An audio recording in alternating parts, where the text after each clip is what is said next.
Hey, what's up, fellow trade geniuses? This is Philip, and this is your binary update for August 3rd. End of the trading day on this video, so we'll be looking at where we're at on the market, at also where we're looking at our weekly plays and current positions that we have on. And so let's get to the charts. All right, so let's take a look at ES.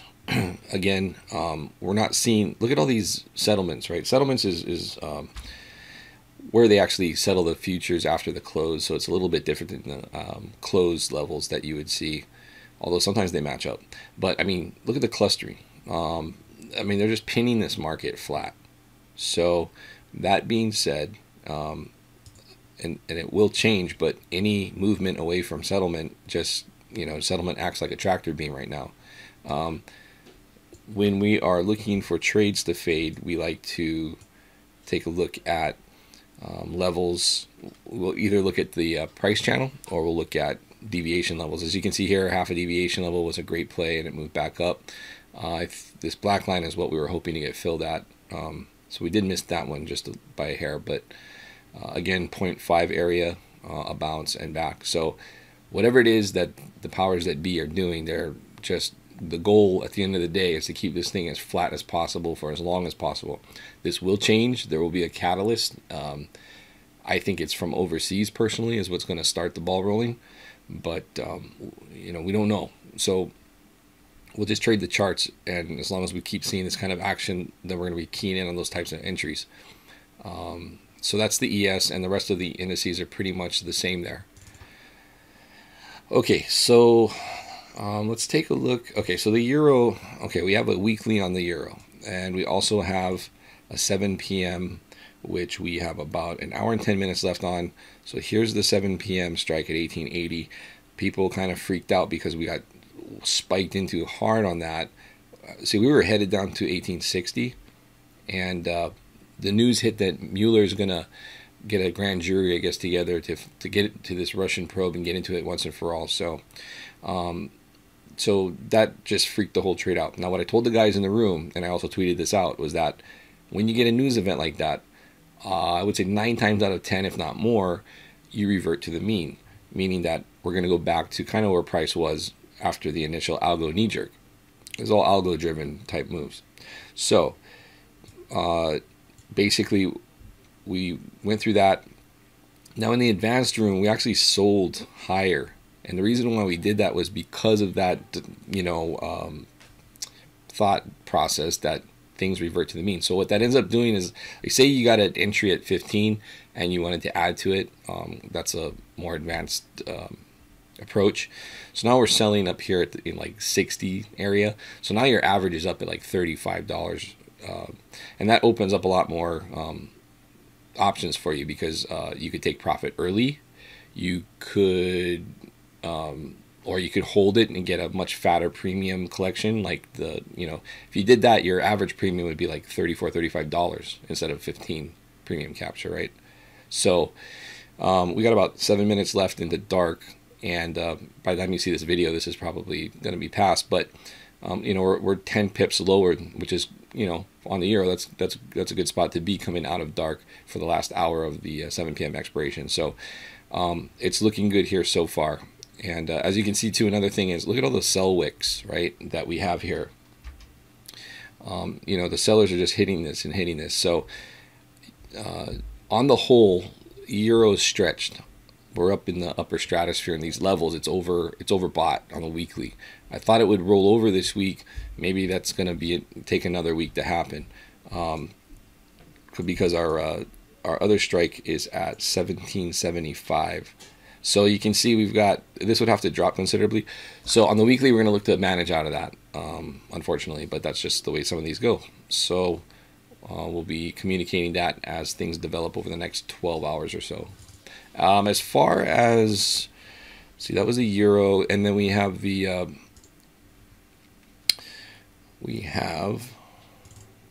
our oil.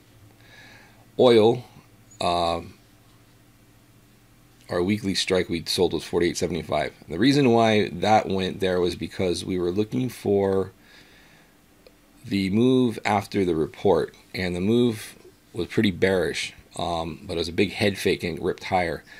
Again, in the advanced room, we called out 49.70 to add. The reason why we don't do that on the tweets is because that's for the tweets. The basic tweets are for basic entries. So when we start looking at adding to positions, that gets away from kind of the basic entry. We're trying to keep the dollar risk management for the more beginning type crowd down. So anyway, oil looks really bearish here. If this breaks in the next 6 hours, I think we're going to see this next move down, which would take us to that's going to take us to probably going to take us down to this 48.20 area. So, and I think if we see that, then at that point we're probably going to look at maybe taking profit or just managing that trade or setting a trailing stop. Okay, so that's what we're looking at on the oil. Okay, so that's that. If we look at our FX, actually not our FX, but our yeah, let's look at our FX.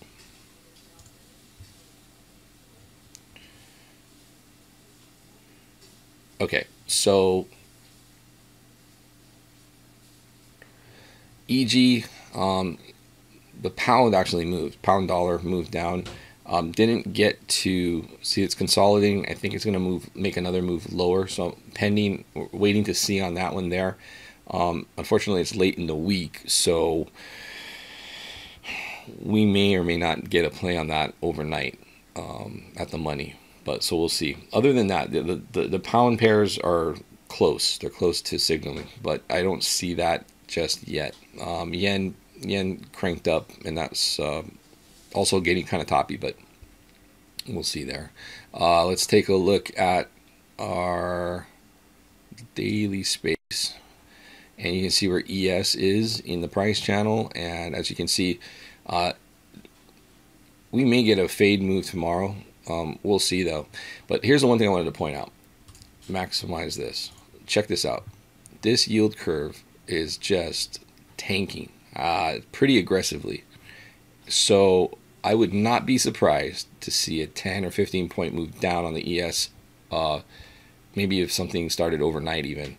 And if we don't get that by tomorrow, definitely by the middle of next week, I would expect between now and then to see a down move if this yield curve doesn't bounce up. If the yield curve does this, which is more often than not going to be the case, so this is probably like a 8 out of 10 times this does not happen. This move up to correct. If that happens, then that's gonna save the ES. But if this continues, it can only handle that for so long. The ES will give in to the yield curve, the bond market, and what they're saying.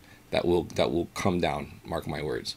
So, only thing that would trump that would be another counter move back up like this. But these are big moves down. So bond market's signaling that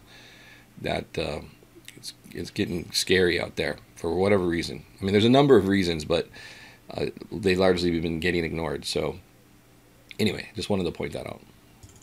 That's a big red flag. I would not be long ES here at all. No way. And then let's look at VIX. And let's see.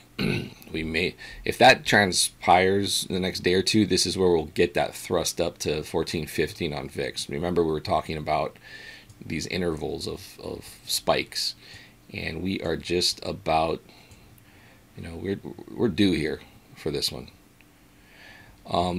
If we look at the VIX over here with the remember we were talking about this is starting to move away. This is the euro dollar. I think the reason why is it's had that big run up, so the volatility index for the euro is climbing. We did have decent premium today, so that hadn't really affected our play like on the euro. But that would diminish if this continued to diverge up. So just know that the euro might be more volatile than the premiums we're going to be able to have access to via Nadex. Otherwise, everything else looks okay. I just wish we were above this line in the sand, because that's where we get our really good premiums. We can see 40 pip brackets on our plays and things like that. So that's it for the binary update. We may get another one out before the morning session tomorrow, and then that'll wrap up our week. So hope you guys had a good trading week. Right now, the high probability plays are the most sound. So if you want to just focus on those, and that's fine. I think those are gonna. I think we've kind of find a spot with the market makers where we are starting to eke out some premiums. I think once VIX rises, we're really gonna start having some fun with it, and you'll have trades every single day, almost guaranteed. So anyway, that's it. Have a great trading day tomorrow, Friday. Got any questions, leave them below, or you know how to contact us in the room, or if you're a subs, hit us up with an email, and subscribe to the channel. Love to have more subs. All right, guys, take care. Have a great evening. Bye.